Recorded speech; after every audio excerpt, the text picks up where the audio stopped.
darles una cordial bienvenida a todos los estudiantes del seminario de la Iglesia Cristiana Misión, allí en Almirante Brown. Vamos a empezar con la segunda materia del seminario, que es ¿cuál es el mensaje de la Biblia?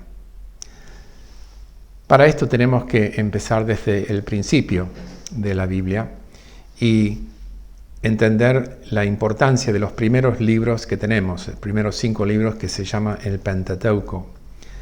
Y estos libros son muy importantes porque desde ahí ellos presentan temas fundamentales acerca de nuestra fe, los propósitos por cual Dios creó todo y el propósito del ser humano. Entonces, para entender lo que viene después es muy importante empezar con estos libros.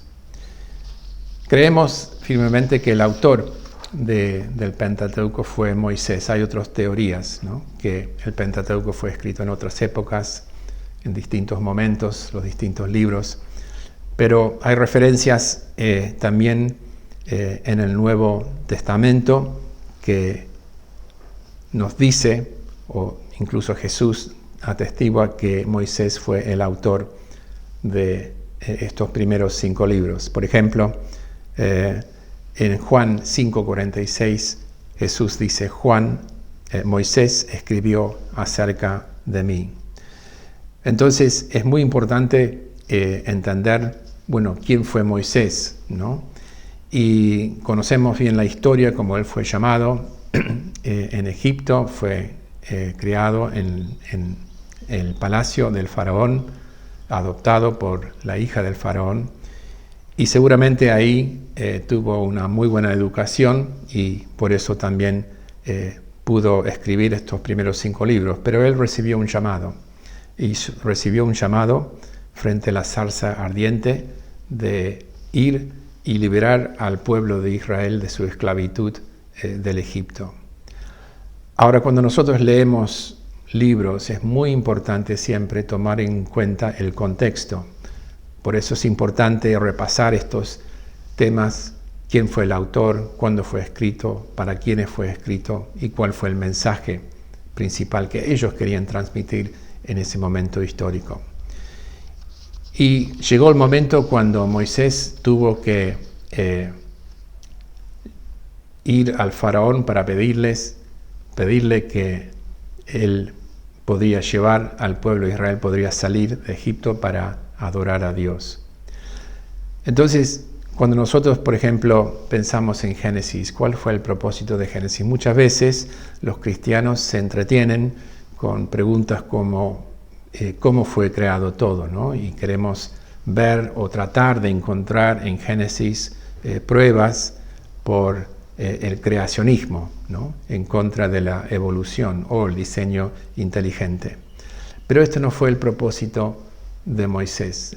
La Biblia, ni Génesis, es un libro científico ni biológico. Es un libro narrativo que cuenta la historia del pueblo de Israel, de sus orígenes hasta la llegada a Egipto.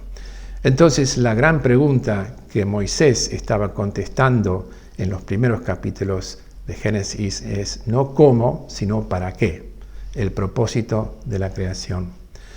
Y es muy importante entender el propósito de la creación y el destino humano que Dios puso para él, para cumplir, para hacer esa tarea que le había dado, porque de esa manera y solo de esa manera podemos entender por qué tuvo que venir Jesús.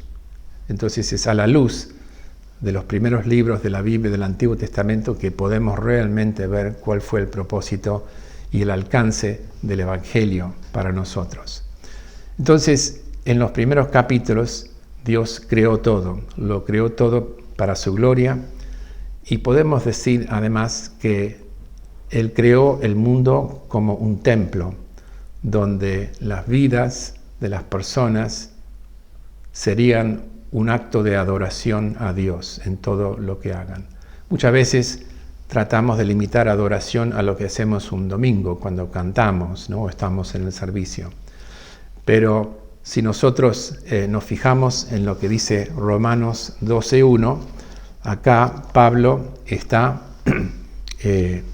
al final de los primeros 11, esa primera división de Romanos, él acaba de anunciar y desarrollar el Evangelio, desde la creación, la caída y finalmente la redención. Y todo lo que significa estar en Cristo, todo lo que significa la justificación por la fe, todo lo que significa la vida en el Espíritu, ¿no? Y la elección de Dios, esa elección por gracia, por cual somos salvos.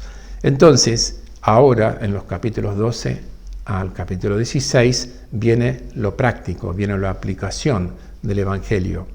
Por eso Pablo empieza en el capítulo 12 diciendo: por lo tanto, hermanos, tomando en cuenta la misericordia de Dios, les ruego que cada uno de ustedes en adoración espiritual ofrezca su cuerpo como sacrificio vivo, santo y agradable a Dios.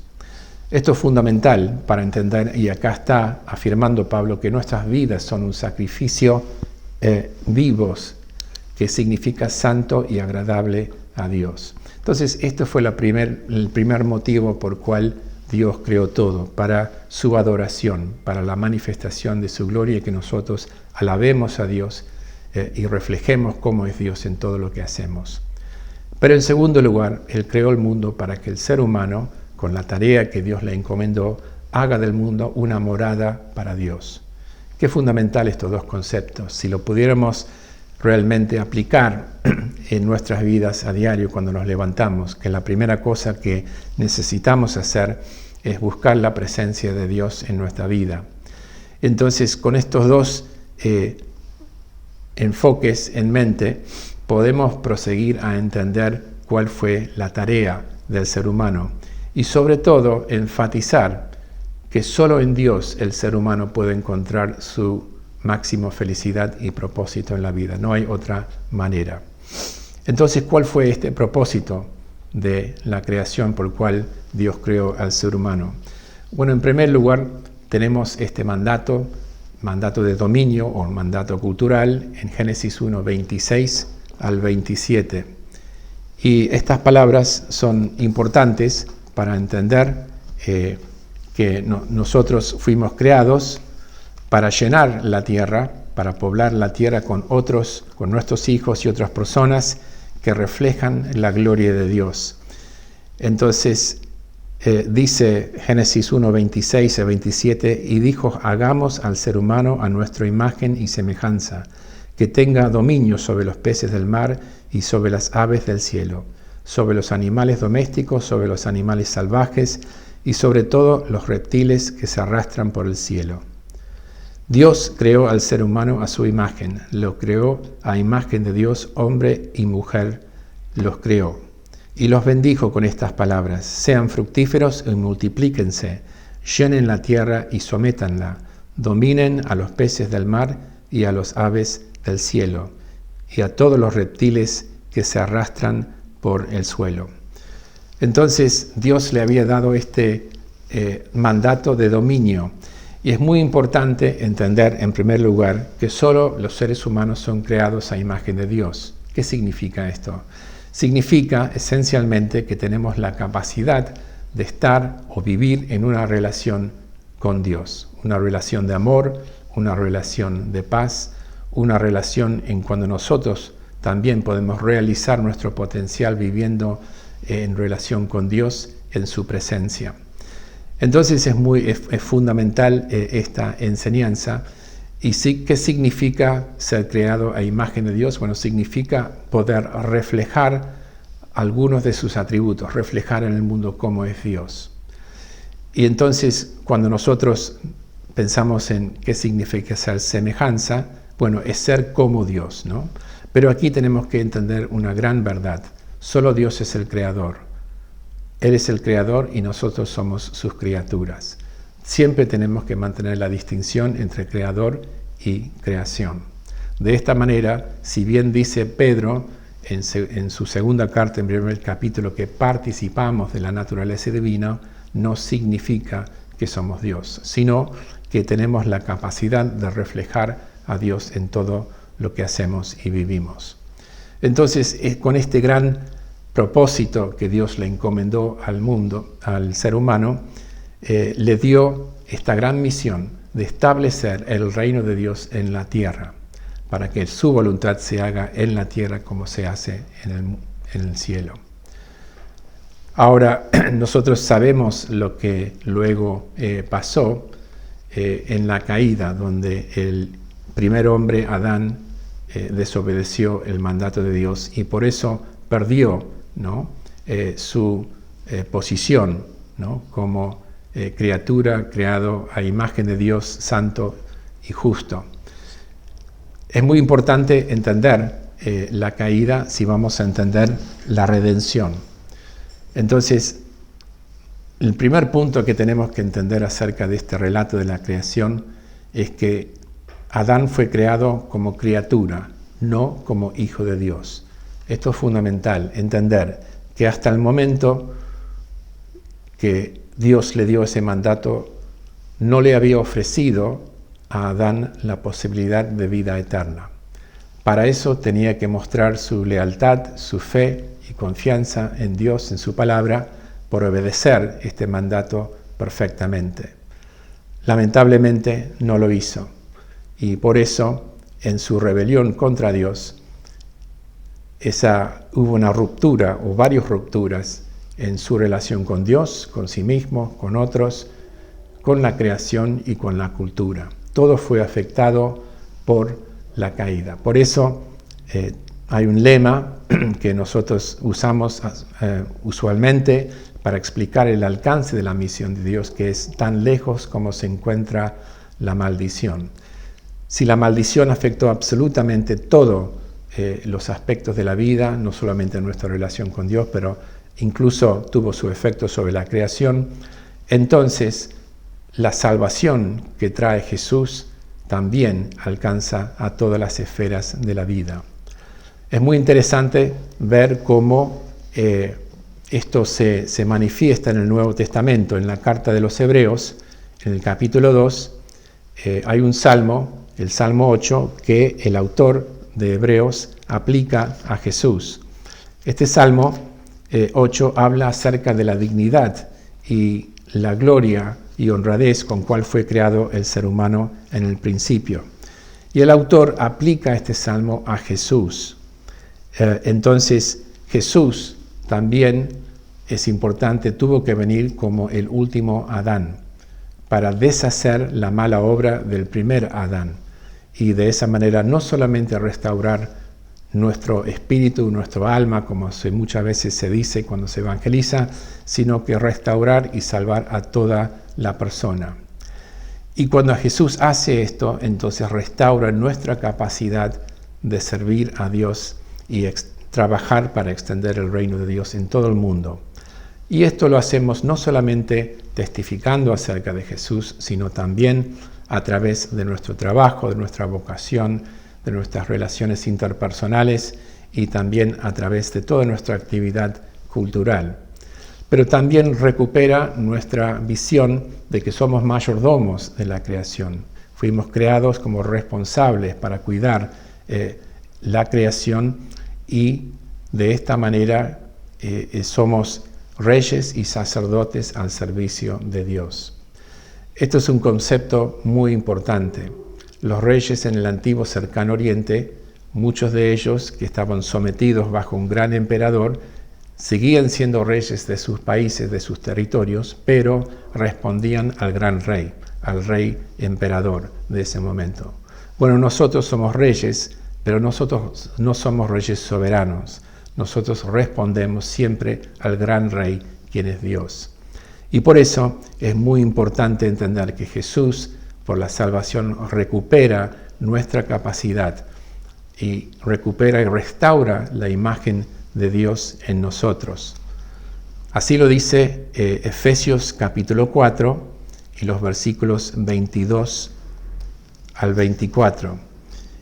Y dice así: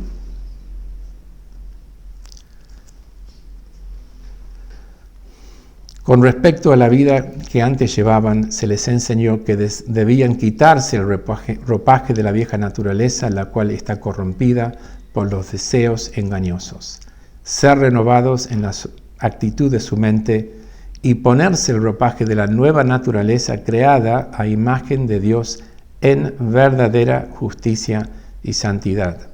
Este texto es clave para entender que aquí vemos cómo fue creado Adán. Él fue creado originalmente como santo, justo y con un verdadero conocimiento de Dios.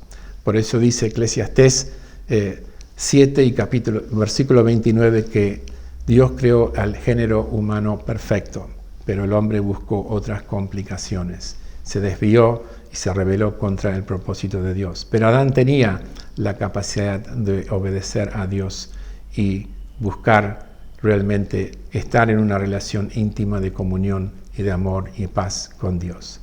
Lamentablemente esto no sucedió y por eso los capítulos 3 en adelante empiezan a delinear y contarnos la historia de las dos razas que existen, los que son el simiente de Dios, el pueblo de Dios, y también aquellos que se rebelan contra Dios.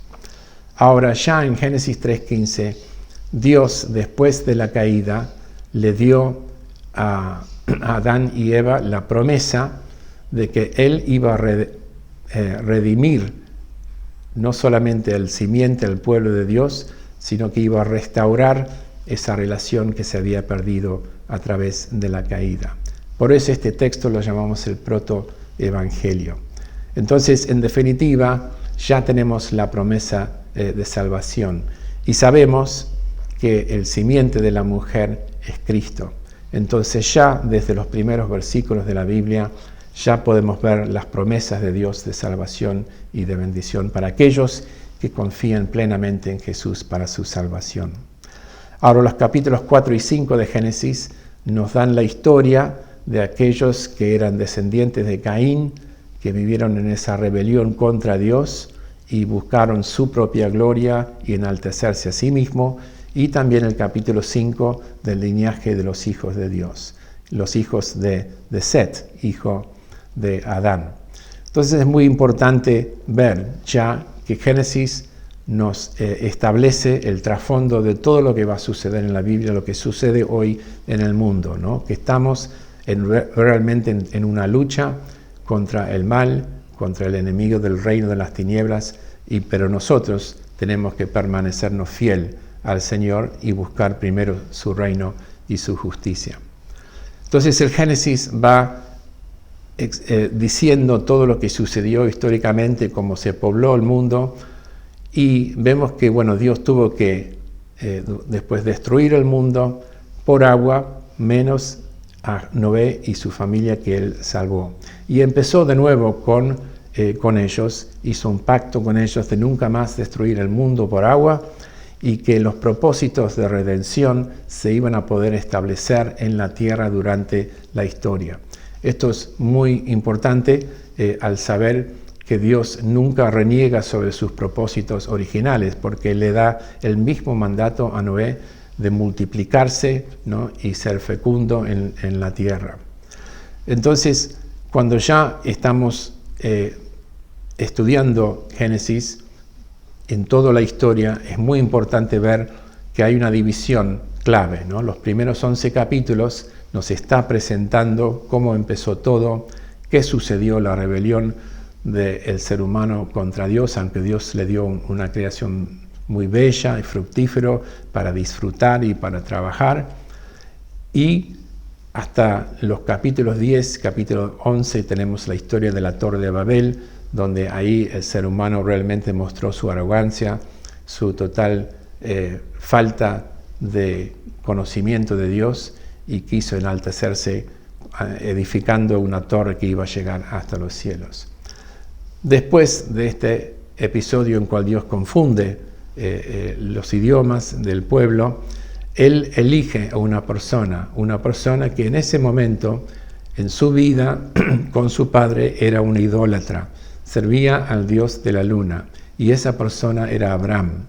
Y Dios lo llamó a Abraham para dejar atrás su familia, de la misma manera que Dios nos llama a dejar atrás nuestra vida de pecado, nuestra vida de rebelión contra Él, y creer sus promesas de bendición y andar hacia esa meta que Él tiene para nosotros. Génesis 12, del 1 al 3, son textos claves, ¿no? En cual nosotros podemos ver cuál es el propósito de Dios, no solamente para Adán y Eva, sino ahora para todo el mundo. Y estas promesas son promesas de bendición que Dios le da a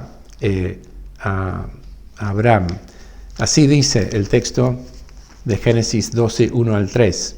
El Señor le dijo a Abraham: deja tu tierra, tus parientes y la casa de tu padre, y vete a la tierra que te mostraré. Haré de ti una nación grande y te bendeciré.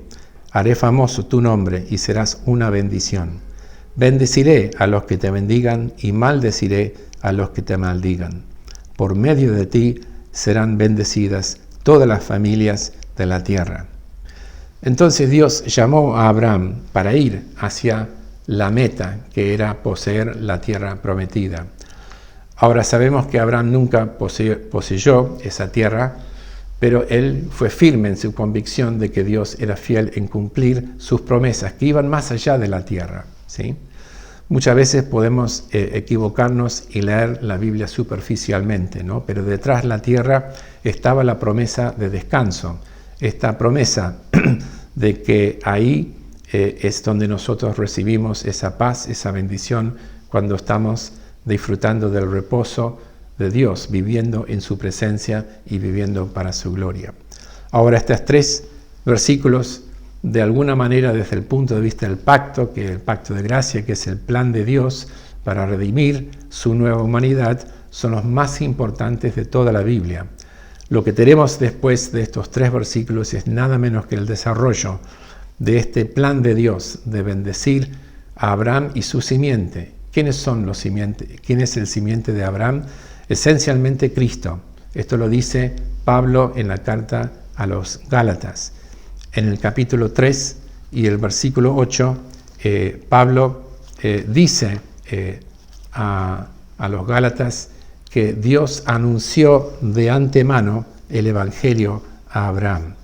Esto es fundamental para entender cómo Dios ya desde el principio estaba redimiendo para sí mismo un pueblo mediante su gracia, mediante la fe en la promesa del Salvador. Y además tenemos en el versículo 16 de Gálatas 3, dice: ahora bien, las promesas se le hicieron a Abraham y a su descendencia. La Escritura no dice y a los descendientes, como refiriéndose a muchos, sino a tu descendencia, dando a entender uno solo, que es Cristo. Es muy importante cuando estudiamos la Biblia de relacionar el Antiguo con el Nuevo Testamento. Y acá tenemos esta tremenda promesa que se iba a cumplir llegando a todas las familias o las naciones de la tierra.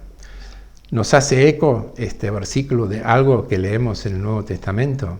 Y sí, cuando vamos a Mateo 28, cuando Jesús, ya el resucitado Señor, les da lo que llamamos la gran comisión a sus apóstoles, de ir a todas las naciones y hacer discípulos de todas las naciones, bautizándolos en el nombre del Padre, Hijo y Espíritu Santo, y enseñándoles todo lo que Jesús les había mandado a ellos. Y Jesús termina este versículo con una promesa, añadiendo una promesa: y que yo estaré con ustedes siempre hasta el final. Entonces podemos ver ya desde las primeras páginas de la Biblia que el mensaje, el propósito de Dios era traer bendición, esta salvación a todas las familias de la tierra. Es muy importante porque muchas veces podemos estar muy metidos en nuestra propia vida, en nuestros problemas, pero tenemos que entender que Dios nos llama para hacer bendición para otros y para compartir el amor y la gracia de Dios con otros. Y Pablo dice que nosotros somos descendientes espirituales de Abraham. Este pacto que Dios estableció con Abraham lo llama un pacto eterno, o sea, sigue vigente hoy. Las personas son salvos por la fe en Jesús, y como los antiguos fueron salvos creyendo en la promesa de salvación antes de la venida del Señor Jesús. Pero bueno, tenemos que seguir con nuestra historia y vemos cómo Dios trabajó en la vida de los patriarcas, reafirmando este pacto, estas mismas promesas, la gran promesa del pacto que yo seré tu Dios y ellos serán mi pueblo. Lo vemos reafirmado en la vida de Isaac, el hijo de la promesa, y también en Jacob, ¿no? Quien fue elegido por Dios, a diferencia de Esaú, y que reafirmó este pacto también con Jacob. Con todo esto, podemos ver como de a poco el simiente de Abraham empezó con un hijo, después tuvo Jacob, y Jacob tuvo 12 hijos, y fue creciendo la descendencia del pueblo de Dios. Finalmente, este pueblo llegó después de muchos años a tener un desenlace muy dramático en la historia de José. Acá vemos que José, el hijo favorito de Jacob, tenía un traje de muchos colores, ¿no? Y se sentía muy bendecido, se sentía muy orgulloso porque era el hijo preferido de todos los hermanos. Y él tuvo unos sueños. Ahora, lamentablemente, José pensó que estos sueños se trataban acerca de su posición de honra y poder sobre sus hermanos. En realidad, Dios le estaba dando una visión, un sueño que nunca tendría que haber compartido con sus hermanos, sino que era un mensaje de Dios para José de hablar de lo que él iba a hacer a través de él ahí más adelante. Bueno, conocemos la historia de José y vemos en esta historia, como vemos también en la vida de Abraham, Isaac y Jacob, que Dios trabaja poderosamente en nuestras vidas por su gracia, a pesar de los muchos errores y pecados que podemos cometer contra el Señor. Y sin embargo, Él sostuvo a Abraham, Isaac, Jacob y ahora a la familia de Jacob, a pesar de estas tremendas muestras de deslealtad, de odio, ¿no?, entre hermanos, ¿no? Y a través de estas malas ejemplos de vida, sin embargo, Dios estaba trabajando y preparando por llevar a José a Egipto para que él sea el medio por cual Jacob y su familia iban a ser salvos de la hambruna y poder seguir creciendo y estableciéndose con una nueva vida en Egipto.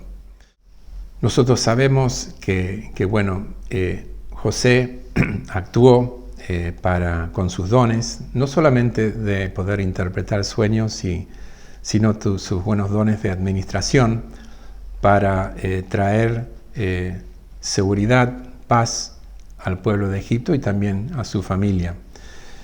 Pero vemos que el libro de Génesis termina con el pueblo de Dios, la familia de Dios en Egipto. Y entonces llegamos al libro de Éxodo. Y Éxodo resalta el liderazgo de Moisés, cómo Dios los liberó de esa esclavitud de Egipto y les dio la ley y les dio el tabernáculo por cual ellos podían saber cómo adorar a Dios. Entonces la historia de Moisés es muy importante, hilar y unir el libro de Éxodo con las promesas de salvación, de bendición en este pacto que Dios estableció con Abraham en Génesis 15, del 9 al 17.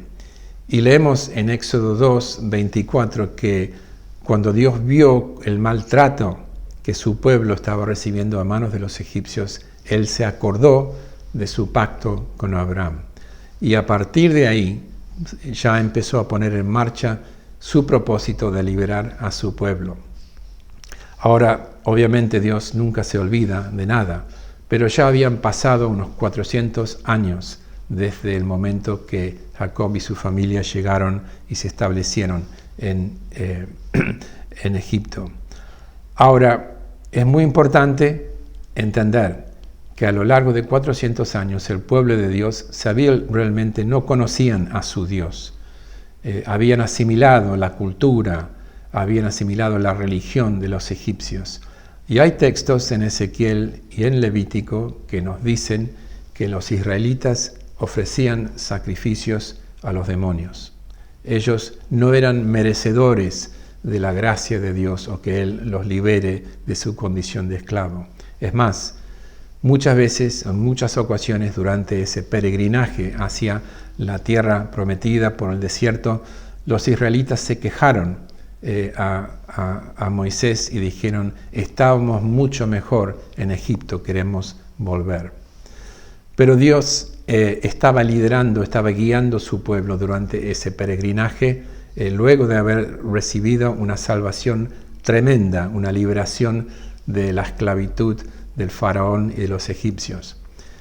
Es muy importante entender que no solamente fue una liberación militar o física, sino que fue una liberación espiritual, porque Dios estaba mostrando su gracia en liberándolos de esa vida anterior para llevarlos a la tierra prometida donde ellos podían vivir como reyes y sacerdotes al servicio de Dios. Esto fue el propósito por el cual Dios liberó al pueblo de Israel de Egipto. Esto lo dice en Éxodo 19, 4 y 6. Y es muy importante relacionar esto con lo que Dios hace en nuestras vidas.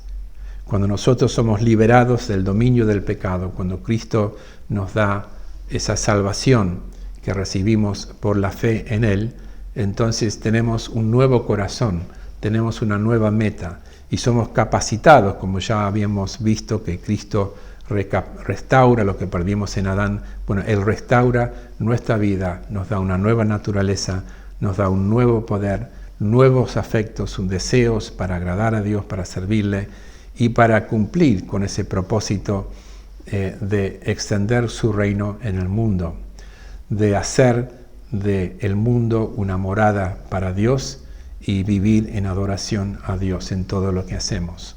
Entonces, esto fue el propósito por el cual Dios los liberó al pueblo de Israel. Ahora, hay unos textos realmente muy escalofriantes, ¿no? En el Nuevo Testamento, Pablo dice en 1 Corintios 10, habla acerca de lo que pasó con esa primera generación en el desierto. Y dice, con el fin de advertir a los corintios, y sirve como advertencia para nosotros, él dice: no quiero que desconozcan, hermanos, que nuestros antepasados estuvieron todos bajo la nube y que todos atravesaron el mar. Todos ellos fueron bautizados en la nube y en el mar para unirse a Moisés. Todos también comieron el mismo alimento espiritual y tomaron la misma bebida espiritual, pues bebían de la roca espiritual que los acompañaba, y la roca era Cristo. Sin embargo, la mayoría de ellos no agradaron a Dios y sus cuerpos quedaron tendidos en el desierto. Por eso, Pablo sigue diciendo, todo esto sucedió para servirnos de ejemplo, a fin de que no nos apasionemos por lo malo como lo hicieron ellos. No sean idólatras como lo fueron algunos de ellos, según está escrito. Se sentó el pueblo a comer y a beber y se entregó al desenfreno. Entonces, esta lección del pueblo de Israel nos sirve para entender que nosotros nunca podemos ser salvos por cumplir con ritos, por cumplir con la ley, porque desde la caída somos incapaces de hacerlo. Nadie puede agradar a Dios por sus propios medios, obras o méritos. Necesitamos indefectiblemente depender y buscar la gracia de Dios para abrir nuestros corazones y para recibir la promesa de salvación en Jesús. Y es muy interesante que este texto dice que la mayoría murieron en el desierto porque no agradaron a Dios. Y Hebreos 11:6 nos dice que sin fe es imposible agradar a Dios. Esta primera generación en su principio no creyeron las promesas de Dios y por eso murieron. Por esto esto sirve como advertencia para nosotros. Y nosotros tenemos que ser muy cuidadosos, tenemos que realmente vivir humildes, ¿no? Y buscando siempre depender del Señor para recibir toda gracia, para obedecerle y para servirle.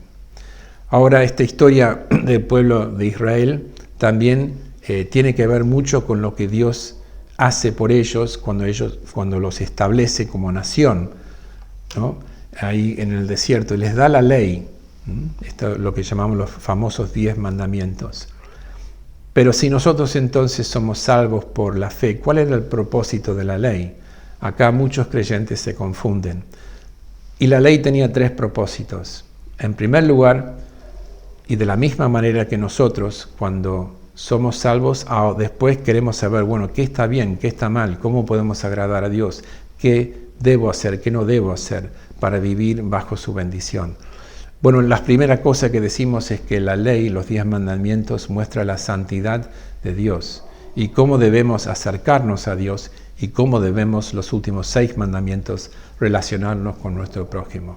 Recuerden lo que Jesús dijo al abogado que le desafió, decir, bueno, ¿quién es mi prójimo?, ¿no? Y ahí también le dijo que el cumplimiento de la ley es el amor, ¿no? De amar a Dios con toda nuestra fuerza, alma, mente y corazón, ¿no? Y amar al prójimo como nosotros mismos. Entonces, la ley fue dada para que supiéramos cómo amar a Dios, cómo vivir en fidelidad a Él. Pero en segundo lugar, fue dado porque después tenemos de los 10 mandamientos una serie de leyes, hasta el capítulo 24 de Éxodo, que son leyes cívicas para mostrar cómo debían vivir como comunidad, como nación. Pero por último, Pablo en Gálatas 3:24 nos dice el verdadero propósito o el propósito más importante que tiene la ley como función. Y dice así en Gálatas 3:24 que así que la ley vino a ser nuestro guía encargado de conducirnos a Cristo para que fuéramos justificados por la fe. Qué interesante, ¿no? Qué interesante entender que este es el propósito de la ley. Nos conduce hacia Cristo porque nos muestra que somos incapaces de obedecer a Dios. Por eso trae convicción de pecado. Cuando el Espíritu nos muestra que nosotros somos incapaces, ahí es nuestro Maestro que nos lleva hacia los pies de Cristo para descansar en su provisión por nuestra salvación y ser justificados por la fe. Entonces es muy importante ver el uso de la ley, el lugar que tienen los propósitos de la redención. Y también había una serie de sacrificios, un sistema sacrificial complejo que Dios le había dado al pueblo. Pero todos estos sacrificios, en definitiva, era una predicación, una tipología de lo que Cristo iba a hacer por nosotros. Pero sabemos que aquellos que miraron con fe a lo que representaban los sacrificios eran justificados, eran salvos. Entonces es muy importante ver que con este propósito Dios estaba llevando a su pueblo a la tierra prometida. Una de las cosas que es muy importante entender cuando volvemos, por ejemplo, por un momento a la historia de Abraham y de Génesis, es que hay 3 conceptos sobre cuál gira todo Génesis: la promesa de tierra, la promesa de simiente y la promesa de bendición. Entonces es muy importante entender, bueno, qué significaba la tierra. ¿Era simplemente ocupar una tierra y nada más? Bueno, en realidad la carta de los Hebreos nos explica que llegar al descanso, llegar a la tierra, significaba llegar a disfrutar de vivir en la tierra bajo la bendición de Dios en su presencia. Entonces es muy importante entender el significado más profundo de la tierra. Por otra parte, la promesa de un simiente, una herencia numerosa de pueblo, esto es lo que Dios le dio a Abraham en Génesis 15, donde en primer lugar Dios promete a Abraham ser su escudo y ser su recompensa, ¿sí? Qué importante es esto cuando nosotros pensamos en cuál es el propósito de nuestra relación con Dios. Bueno, podemos decir que es glorificarlo a Dios, pero ¿qué significa eso? Significa también disfrutar de Él, disfrutar de sus bendiciones, disfrutar de su presencia, reconocer que todo lo que tenemos y todos somos proviene de Él. Y que a su vez Dios también quiere deleitarse en nosotros, quiere mirar a su creación, a sus hijos redimidos en Cristo y deleitarse en nuestras vidas, en cómo vivimos y cómo le glorificamos. Entonces es muy importante que aquí en Génesis 15 Dios le prometió a Abraham una descendencia innumerable. Él le dice, mirá las estrellas y contarlos si podés, así será tu descendencia. Ahora, cuando vamos al libro, el último libro de la Biblia, en Apocalipsis 7, leemos de alguna manera el final de la historia antes de empezarlo. Y dice Juan lo que vio en el capítulo 7, en los versículos 9 y 10. Dice: después de esto miré y apareció una multitud tomada de todas las naciones, tribus, pueblos y lenguas. Era tan grande que nadie podía contarla. Estaban de pie delante del trono del Cordero, vestidos de túnicas blancas, y con ramas de palma en la mano gritaban a una voz: la salvación viene de nuestro Dios, que está sentado en el trono y del Cordero. Entonces, esto fue el plan que Dios ya le había revelado a Abraham de antemano, como ya hemos notado, ¿no? Que esto iba a ser el propósito que él iba a desarrollar a través de él y su descendencia espiritual. Que en ese momento, durante el Antiguo Testamento, fueron los que fueron elegidos, el remanente del pueblo de Dios que se mantuvo fiel a Dios en todo momento. Por eso es interesante ver cómo durante todo el Antiguo Testamento la historia de la redención se desarrolla a través de aquellos que Dios había elegido, redimido, y que ellos respondieron en fidelidad y en amor a Dios, hasta llegar al nacimiento de Jesús. Es una historia maravillosa y también es una gran lección para nosotros en nuestros tiempos. Pensar que nosotros estamos ahora, es nuestro tiempo de servicio, de servir a Dios, pero también preparar a la próxima generación de creyentes que van a seguir con la tarea después de nosotros. Ahora, es muy interesante ver que, lamentablemente Moisés en una ocasión desobedeció a Dios y por eso él no le tocó entrar en la tierra prometida. Él pudo verlo y pudo ver su belleza y su riqueza, pero Dios no lo permitió entrar. Y para esto él preparó a Josué, uno de los líderes que estaba bajo el mando de Moisés, para hacer esta tarea, esta misión de tomar la tierra, posesión de la tierra. Qué importante, ¿no? Este tema, el libro de Josué, lo que nos enseña, ¿no? Que nosotros somos bendecidos en Cristo, nosotros recibimos el Espíritu Santo que nos da la capacidad para ser transformados, equipados para luchar por el reino de Dios.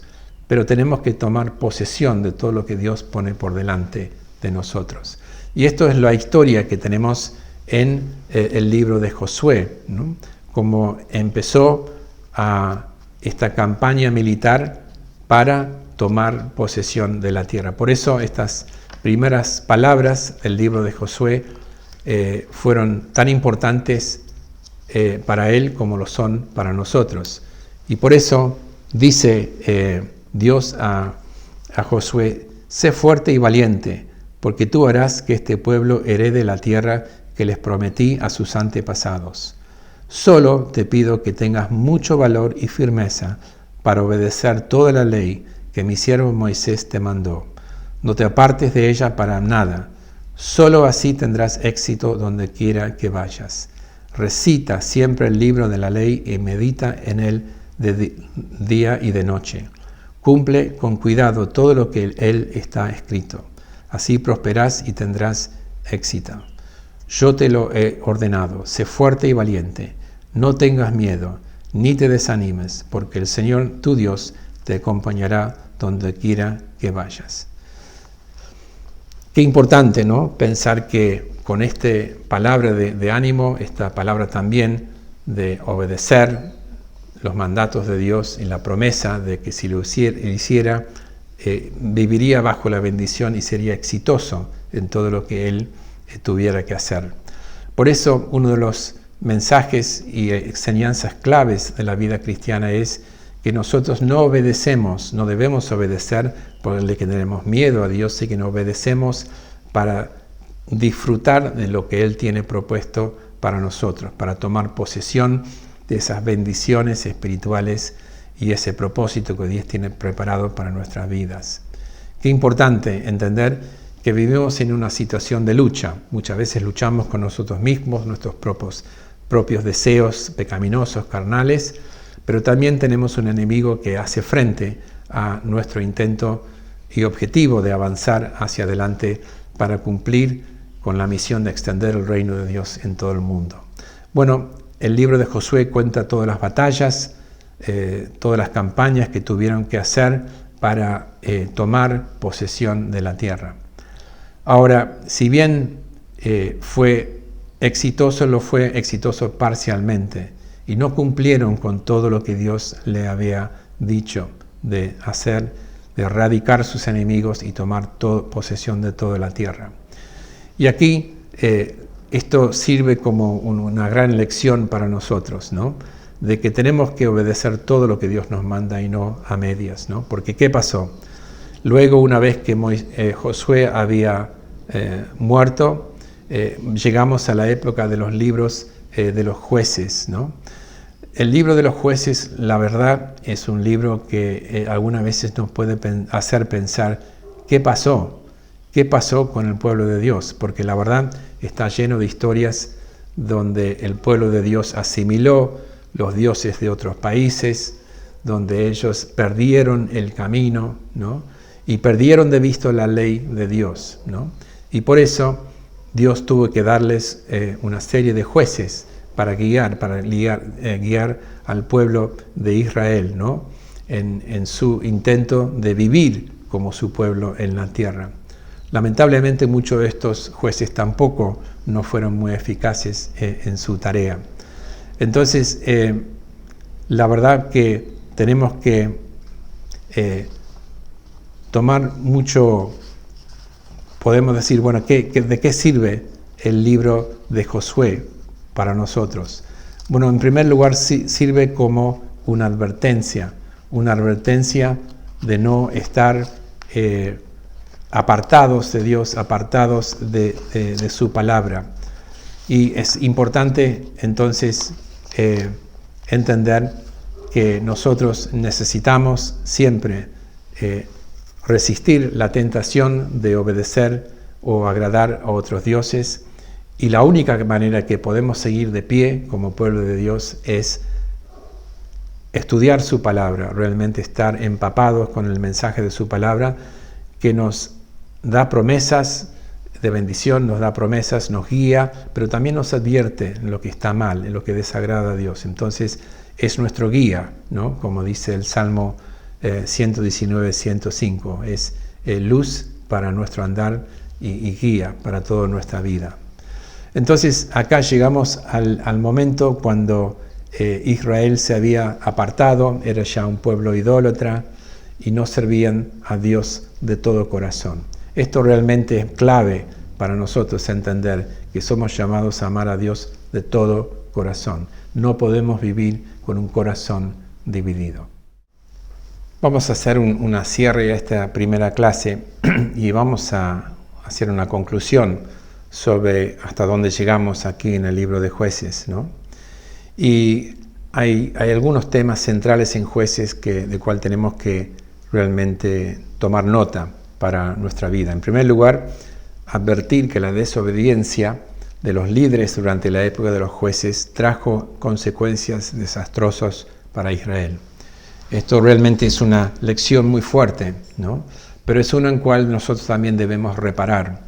Por eso debemos vivir con cuidado, debemos vivir en el temor de Dios siempre, para entender que nuestras malas acciones pueden perjudicar no solamente a nosotros, sino a aquellos que nosotros queremos bendecir, liderar y llevar hacia Dios. Y no solamente en el presente, sino por un tiempo después. Y también recordar que como consecuencia de nuestra salvación, sí debemos obedecer la ley de Dios. Debemos vivir en obediencia a Él para mantener nuestra relación con Dios puro, gozar de su presencia en nuestras vidas y experimentar sus bendiciones, su cuidado, su guía. Y por eso también el libro de Jueces de alguna manera nos enseña que el rey de Israel debía provenir del tribu de Judá. Entonces, ¿por qué tenemos el libro de Jueces? Bueno, vemos que Israel no cumplió el mandato de destruir a todos sus enemigos, como dijeron, y sufrieron entonces las consecuencias de hacer alianzas con otras naciones. Leemos esta advertencia en Deuteronomio 18, 9 a 13. Y también debemos también ver que, se ve cómo Cristo aparece, cómo es representado en Jueces, ¿no?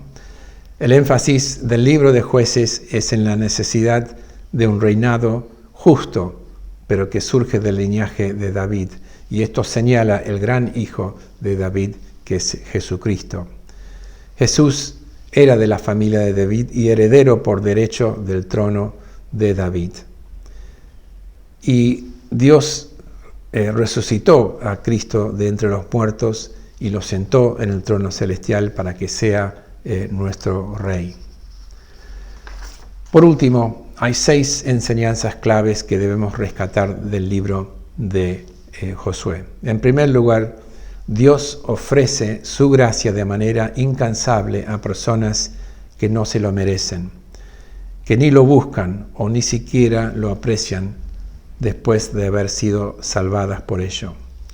En segundo lugar, Dios quiere el señorío sobre cada esfera y área de nuestras vidas y no solo algunas.